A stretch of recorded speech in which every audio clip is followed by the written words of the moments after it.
Peer group is your practical platform to practice your leadership skills, which means that it's not only about networking, it's about practicing your communication.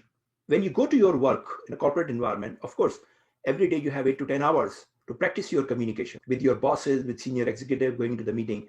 The problem is that environment is not very friendly for most people. You cannot afford to make mistakes. So what happens that because of your sensitivity that, look, I don't want to really make mistakes because it may have consequences, you don't participate in communication, you don't participate in meetings, you don't share your ideas, and that hinders your leadership development. Now, this program is purely a learning platform. Everybody here, there are very senior people here, they are mid-level, all people from different industries, different type of organizations. But we are all here with one common purpose, to learn and develop ourselves with the help of each other, which means that to practice our communication, we can make mistakes. We can share a stupid idea and let people laugh. That will add to your confidence. So, one very crucial or critical reality is that in order to make progress, you should be prepared to make mistakes. There is no recipe or formula where you would make progress all the time with winning and success. There is no such formula.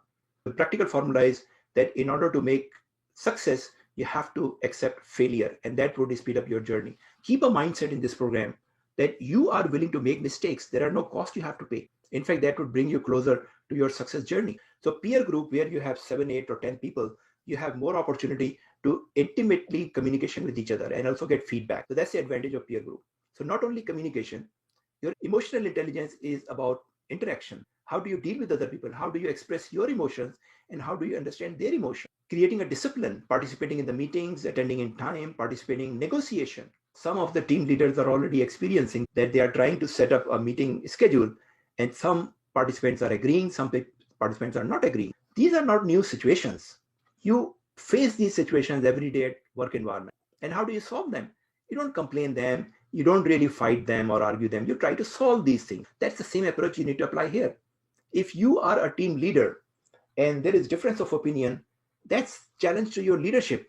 How do you resolve it? How do you influence them? How do you convince them? Many people in the peer group get frustrated. Look, I'm very dedicated, I'm very serious, other people are not really participating professionally, and they started to get frustrated. This is the real spirit of the peer groups, that how do you manage and control your frustration, because that's very realistic. Show your leadership. Every challenge, every obstacle you will have in the peer group, whether you are a team leader or you're a participant, that's your part of the learning path, that you are learning something. Your relationship, how do you build relationship? How do you create influence? What is your tolerance level? Every time you set up meeting and you show up and no other person is showing up, what is your tolerance? Do you get frustrated very quickly, or do you have very stable personality? You could tolerate that. Look at the senior level, your role models. Those people are very stable. They don't get upset with small situations like this. They not only control their own emotions, they motivate other people, they inspire other people. That's the spirit we need in peer group, where you want to discuss, experiment, challenge, accept, agree ideas.